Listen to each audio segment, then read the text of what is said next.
Well, hello there, everyone, and welcome to this English lesson where I'm going to teach you how to describe things. Now, I know you already know how to describe lots of things in English.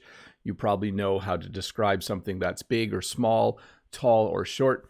In this lesson on describing things, I tried to find as many words as possible that are not as popular.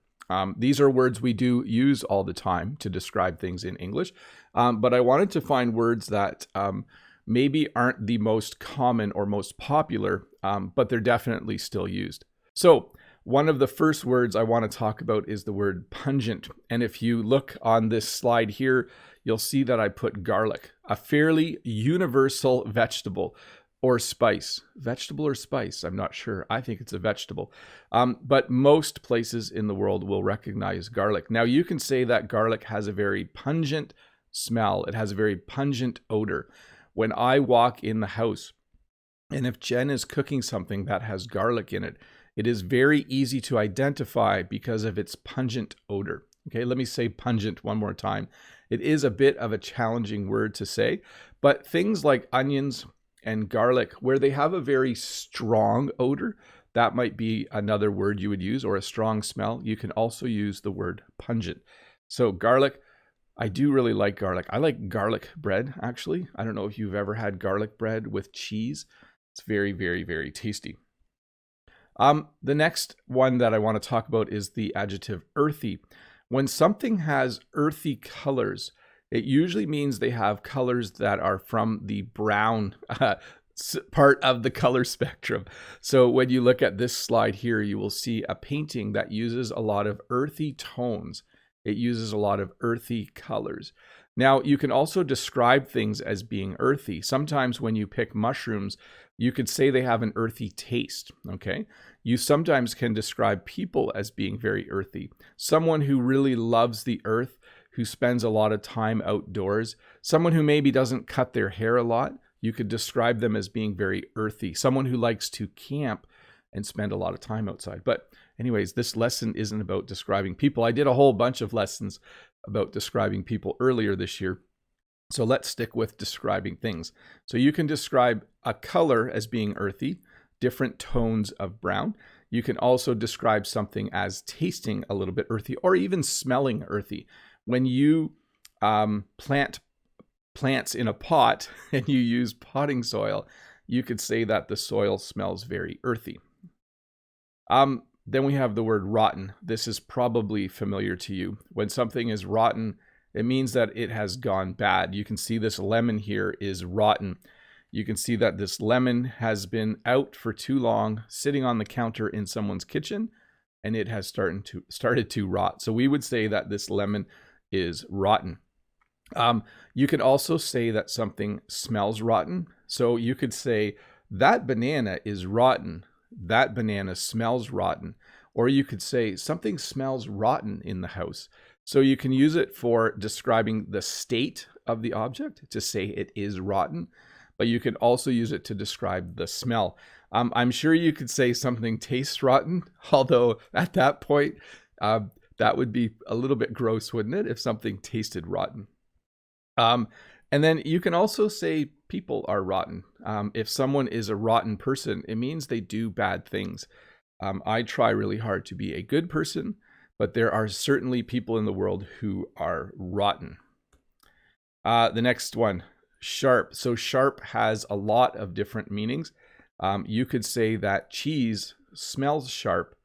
You could say that cheese tastes sharp. So if you have ever eaten mozzarella cheese, it's a very mild cheese. Mozzarella cheese doesn't have a strong flavor.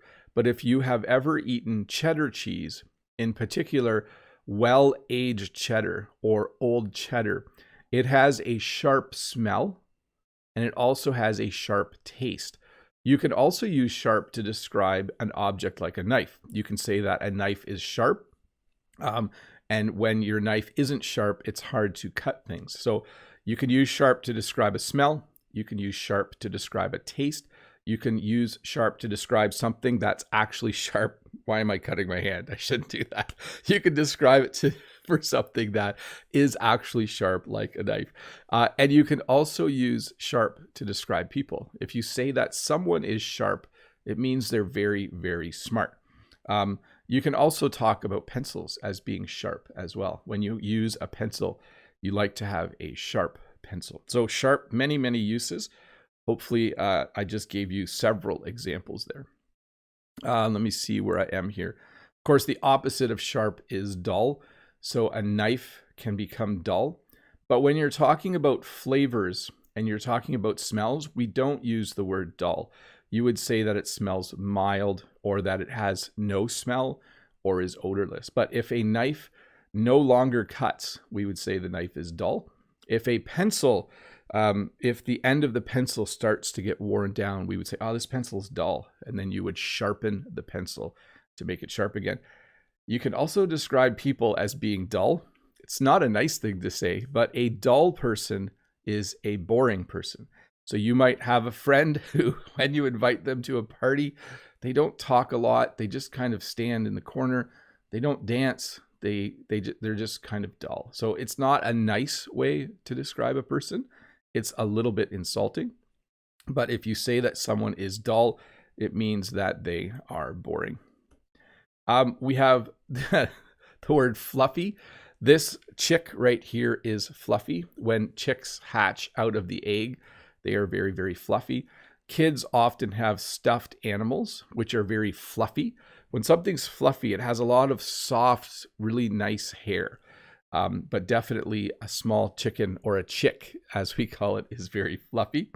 I don't know why I'm laughing at fluffy. I'm not sure. But anyways, there's a chick and it's fluffy. We have the word sticky. So honey is sticky. I tried to pick as many things to describe that would be universally known around the world. So honey comes from bees.